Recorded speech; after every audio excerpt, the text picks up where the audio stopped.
राम राम भाइयों। अभी Mannu movies YouTube channel पे मैं हूं आपका भाई पवन मलिक। और भाई आज हम आपकी मुलाकात करवाते हैं एक मल्टी स्टार से जो बहुत ही बढ़िया राइटर है, बहुत ही बढ़िया सिंगर भी है और एक्टिंग भी भाई साहब ने बहुत ज़्यादा करी है। तो आज आपकी मुलाकात करवाते हैं भाई रोहतास गगसनिया जी से। आइए इनका इंटरव्यू लेंगे, इनसे इनके जीवन के बारे में जानेंगे। रोहतास भाई राम राम। राम राम सारे भाई है ना। रोहतास भाई ठीक ठाक हो? बिल्कुल भाई। और परिवार राजी खुशी है? परिवार मौज में भाई बिल्कुल। तो भाई रोहतास जी जैसे भाई इंटरव्यू तो किए हैं, हरियाणा वाला ना देश है, इंटरव्यू लेने आ गए हैं, फिर भी अपनी बात आपके बारे में जानेंगे, आपके भाईचारे के बारे में जानेंगे, आपके करियर के बारे में जानेंगे। तो सबसे पहले रोहतास भाई एक बार अपना परिचय आप खुद दो। भाई मेरा नाम Rohtas Gagsiniya, writer singer, district Karnal, गांव गगसिणा। तो आप अपने गांव का नाम आपके नाम के पीछे लगाते हो सर, जैसे सरनेम लगाते हैं लोग अक्सर, आप गगसिना लगाते हो, क्या रीजन है?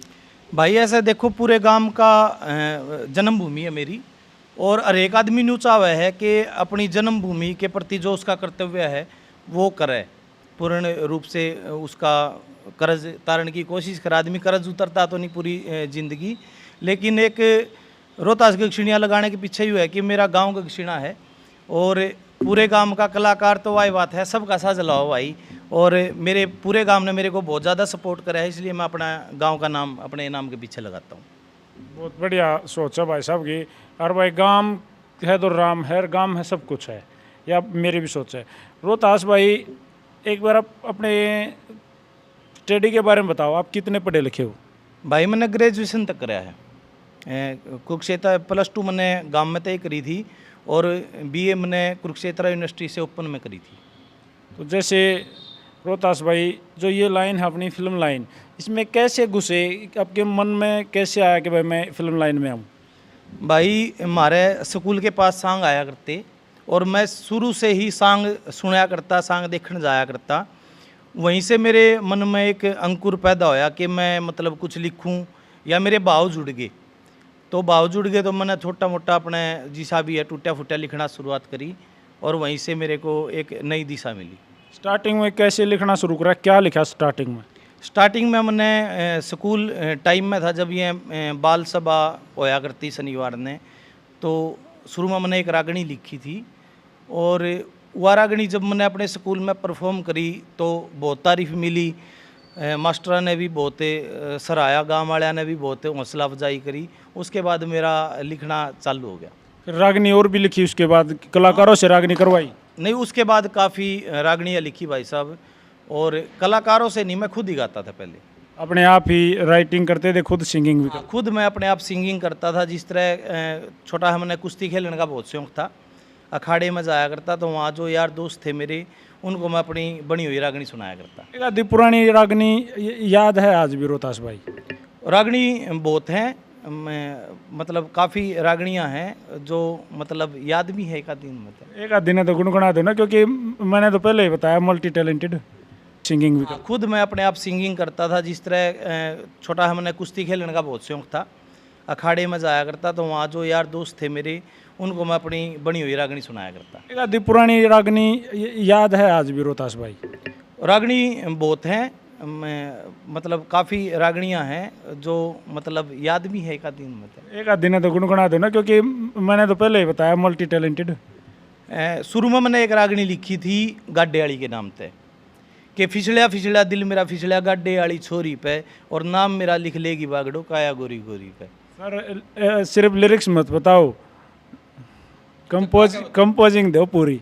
वो रागनी मैंने एक फिल्मी ट्रैक पे गाई थी, वैसे पंजाबी ट्रैक था, लेकिन उसकी लोकल धुन थी ये, कि फिसलिया रे फिसलिया दिल मेरा फिसलिया गाडे आली छोरी पे, नाम मेरा लिख लेगी बागड़ो काया गोरी गोरी पे, नाम मेरा लिख लेगी बागड़ो काया गोरी गोरी पे। हाँ, और ये रागनी मैंने गाई थी। उस टाइम मेरे काफ़ी भाइयों ने सपोर्ट कराया, और उसके बाद मैंने एक ज्ञानवर्धक रागनी लिखी थी, कि मतलब किया दुनियादारी कोई कायदा कोई कान नहीं, धोखेबाजी इस दुनिया में भाई मानस की पहचान नहीं, धोखेबाजी इस दुनिया में भाई, मानस की पहचान नहीं। ये रागनी एक बहुत शिक्षाप्रद रागनी थी। उसके बाद मैंने ये रागनी लिखी थी। जैसे भाई बहुत ही बढ़िया आपने दो रागनियाँ सुनाई, बहुत सुर में आपने गाया, तो इस बात पर खुश हो गए। सैंडी भाई ने हमारे लिए चाय मंगाई है। सैंडी भाई थैंक यू आपके लिए भी। थैंक यू भाई। हाँ, तो सैंडी भाई जैसे ना सॉरी रोहतास भाई, जैसे आपने लिखना शुरू कर दिया, तो ये हरियाणवी जो कल्चर जो आज चल रहा है, इसमें कब से घुसे आप? ऐसा है, उसके बाद रागड़ियाँ वगैरह गाँव में लिखा करता मैं। उसके बाद कुछ फ़कीरी के सॉन्ग लिखे। तो जैसे जैसे टाइम बीतता गया, मेरी मुलाकात ओपी वर्मा जी से हुई, जिसको मैंने अपना गुरु माना पहली दफ़ा। तो उन्होंने मेरे से फिर कहा कि बेटा इन रोहतास भाई जैसे आपने लिखना शुरू कर दिया, तो ये हरियाणवी जो कल्चर जो आज चल रहा है, इसमें कब से घुसे आप? ऐसा है, उसके बाद रागड़ियाँ वगैरह गाँव में लिखा करता मैं। उसके बाद कुछ फ़कीरी के सॉन्ग लिखे। तो जैसे जैसे टाइम बीतता गया, मेरी मुलाकात ओपी वर्मा जी से हुई, जिसको मैंने अपना गुरु माना पहली दफ़ा। तो उन्होंने मेरे से फिर कहा कि बेटा इन सॉन्ग्स को रिकॉर्ड कराओ आप। तो मैंने बहुत छोटा था मैं, तो मेरे को तो रिकॉर्डिंग का इतना ज्ञान नहीं था। तो उन्होंने मेरे को सजेस्ट किया कि भाई करमबीर फौजी उस टाइम नया नया आया था, कि करमबीर फौजी से आप गाने की रिकॉर्डिंग कराओ। तो 8 गाने की एल्बम थी उस टाइम में। भाभी फ़ोन पर फ़ोन उसके आंवरी के भी गाना था उसमें, फ्रेंडशिप कर ले के नाम से वो कैसेट थी। उस कैसेट में मेरे 8 लिखे हुए सॉन्ग थे, और जिसको गाया था करमबीर फौजी ने। म्यूजिक दिया था मेरे गुरु ओपी वर्मा जी ने। पुष्पा सांखला नहीं, पुष्पा गोलपुरी जी उसमें वो लेडीज़ कलाकार थी, और वो बहुत अच्छी चली थी वो कैसेट। जैसे भाई करमबीर भाई साहब ने, फौजी साहब ने भी भाई हरियाणवी इंडस्ट्रीज को एक नया मुकाम दिया था उस टाइम पे, क्या मानते हो आप? करमबीर फौजी भाई ऐसा है, जो ये अभी पॉप लाइन चली थी हरियाणा में रागड़ियों के बाद, जब पॉप गाने लगे थे, तो करमबीर फौजी भाई ने, आनंद पंचाल भाई ने उनमें शुरुआत करी थी, और बहुत अच्छा मुकाम उन्होंने दिया, शुरुआत उन्होंने करी। तो उनको बहुत ज़्यादा क्रेडिट देना चाहूँगा मैं। बहुत अच्छा कराया, और अब भी कर रहे हैं भाई, बहुत अच्छा।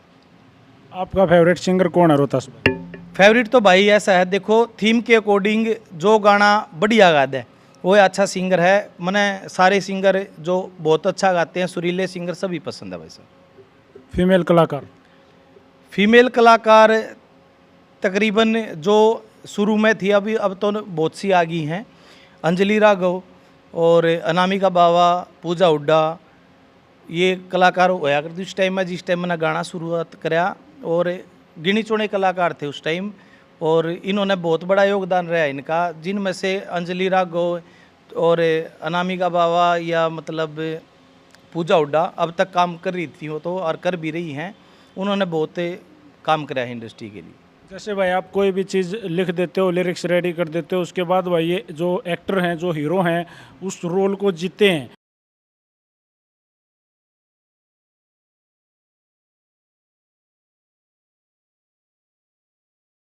आपका कौन फेवरेट हीरो है आज हरियाणवी इंडस्ट्रीज में? ऐसा है, देखो हरियाणवी इंडस्ट्री के हिसाब से तो जितने भाई कर रहे हैं बहुत अच्छा काम कर रहे हैं। वैसे अगर एक्टर के रूप में मतलब कहा जावे, हालांकि उन्होंने मेरा कोई गाना नहीं कराया, कुलदीप राठी भाई बहुत अच्छे एक्टर मानता हूं मैं। उनका जो एक्ट है, हम पर्सनली बैठते हैं कभी, तो जो एक्टिंग उनसे झलकती है वो मेरे को बहुत ज़्यादा लाइक करता हूँ मैं उनको।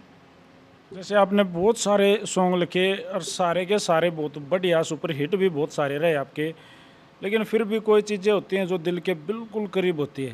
तो रोहतास भाई आपके दिल के करीब जो सॉन्ग है वो बताओ। मेरा सॉन्ग हुसन का लाड़ा, और एक सॉन्ग राजू भाई ने गाया था तारा, और सबसे दिल के करीब है मेरा मेरे जज्बात, जिसको मैंने एक रियल फीलिंग से लिखा था, और उसको आवाज़ दी जो मेरे को बहुत पसंद है, राजमौर भाई ने आवाज़ दी। बहुत ही सुरीले सिंगर हैं और उनको मैं दिल से लाइक करता हूँ। सर कौन सा गाना था वो, थोड़ा गा के सुनाओगे? गाना तो मेरे जज्बात था भाई, बहुत सुरीला गा रखा है, मैं इतना सुरीला नहीं गा सकता वो गाने के साथ खिलवाड़ वाली बात है। चलो वो तो कोई नहीं, इन द फ्यूचर क्या प्लान है भाई साहब, कौन सा सॉन्ग मार्केट में आने वाला है, पब्लिक बाट देख रही है? भाई मेरे कई सॉन्ग हैं, तकरीबन सारे सॉन्ग आते पब्लिक ने बहुत प्यार दिया। बाबू वाला खंडवा एक ऐसा सॉन्ग था जिसने सामाजिक तौर पर मेरे को बहुत इज्जत बख्शी कि तेरे प्यार तभी प्यारा बाबू वाला खंडवा, उस खंडवे का दाग मैं लगा नहीं सकती। बहुत अच्छा सॉन्ग था जिसको जीडी कौर ने गाया था। और भी काफ़ी सॉन्ग है, बिचौला सॉन्ग है, अमित डुल भाई ने गाया। राजमा और भाई साहब ने मेरे कई सॉन्ग गाए, राजू पंजाबी भाई ने कई सॉन्ग गाए। तो सारे गाने मेरे को बहुत अच्छे लगते हैं। अभी आया था सूजी सूजी आँख, जिसको विकास कुमार भाई ने गाया था, टीआर का म्यूजिक था, माई पंचाल ने भी गाया था। और बहुत ही अच्छा उसमें काम कर रखा है पूरी टीम ने। सुमित काजला भाई उसमें एज ए लीड थे और पारुल खत्री उसके को स्टार थी उसकी। बहुत अच्छे हैं, पब्लिक प्यार दे रही है भाई, कर रहे हैं काम। जैसे अभी पीछे से एक आपका बहुत ही बढ़िया गाना आया था बिचौला, वो कैसे मन में आया? क्या कोई रिश्ता करवा दिया कि ऐसा रोड़े हैगा? रिश्ता नहीं भाई, मेरा के है कि मैं सोनोटेक कंपनी में 1 साल के लिए बॉन्ड था। उसके बाद काफ़ी गाने करे वहाँ भी, बहुत अच्छे अच्छे गाने करे। उसके बाद जैसे ही बॉन्ड ख़त्म होया तो मेरे पास अमित डूल भाई का कॉल आया कि रोहतास भाई को चटपटा सा गाना चाहिए। तो मैं घर पे था, मैंने कुछ लाइनें उसकी लिखी, अमित डूल भाई को मैंने व्हाट्सएप पे सेंड करी। माँ भाई देखियो एक बार। तो बोला भाई बहुत अच्छा गाना है, रोहतास इसे न पूरा करते। और फिर मैंने उसको एक कॉमेडी टाइप या मतलब रियल टाइप उसको मैंने फील करके लिखा, जिसको पब्लिक ने बहुत प्यार देने लग रही है। और दूसरी बात क्या है कि उस सॉन्ग से ने मेरे को दोबारा जिंदा कर दिया। मार्केट में एक फ्लो है हर एक कलाकार का, उसने मेरे को एक नया मुकाम दिया उस सॉन्ग ने, और वो मेरे दिल के बहुत करीब है। जैसे कोई भी सॉन्ग कई बार तो आप अपने आप ही लिख देते हो, जैसे फीलिंग आती है वैसे सॉन्ग लिख लेते हो, कई बार ऑन द डिमांड लिखते हो।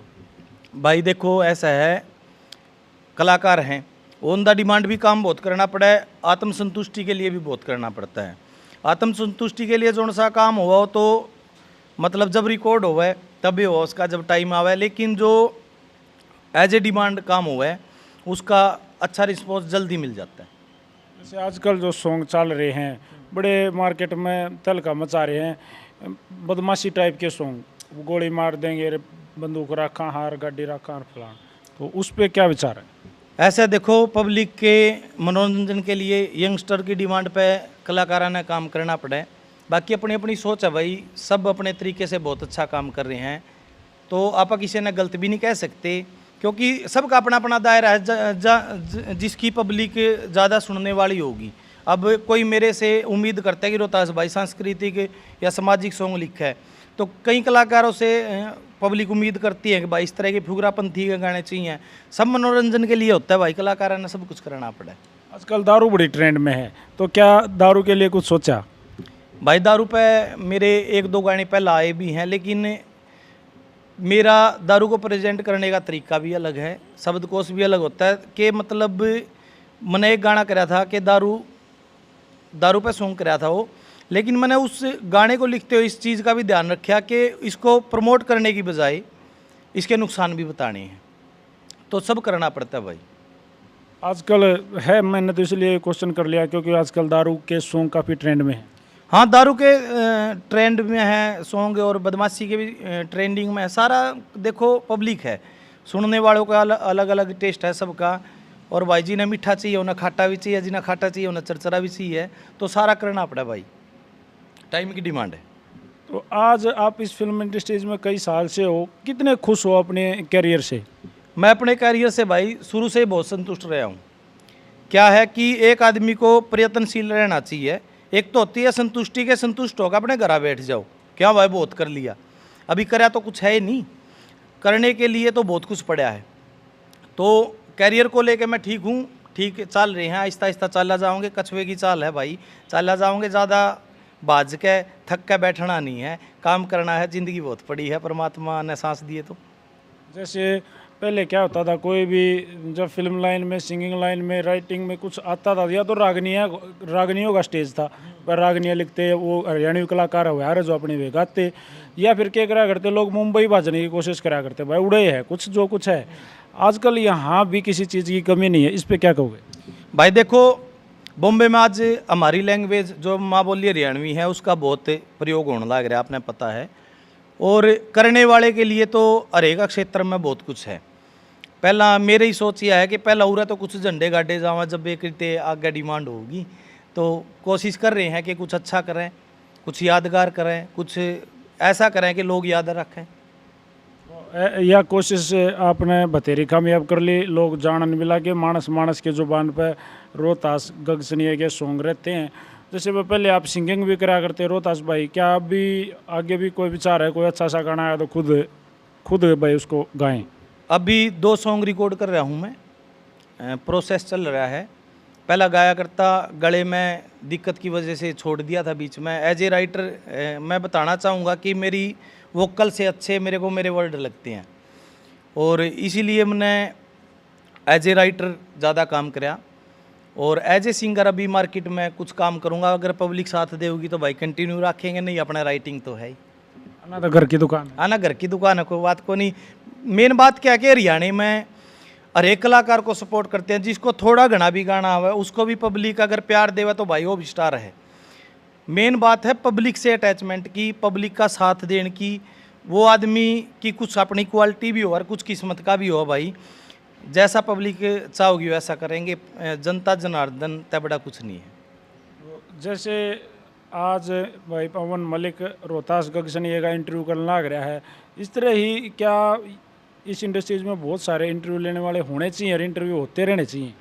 देखो इंटरव्यू होने वाले में भी इंटरव्यू करने वाले भी बहुत हैं और इंटरव्यू देने वाले भी बहुत हैं, और कहीं ना कहीं मैं इन सबको अपना शुभचिंतक मानूंगा, क्योंकि ये हमारी कला को प्रेजेंट कर रहे हैं। दूसरी बात क्या है कि हरियाणा में हरियाणवी कलाकार को सपोर्ट करने के लिए कोई नीति नहीं है, कोई सरकार सपोर्ट नहीं करती, कोई विभाग नहीं है कलाकारों के लिए। और आपके चैनल के माध्यम से कहना चाहूँगा कि सरकार को लोकल कलाकारों को सपोर्ट करना चाहिए, और आप जैसे भाई तो एक जरिया हैं जो हमारे टैलेंट को या छुपे हुए टैलेंट को पब्लिक तक पहुंचाते हैं। तो आप सबका भाई बहुत बहुत हाथ जोड़ कर धन्यवाद।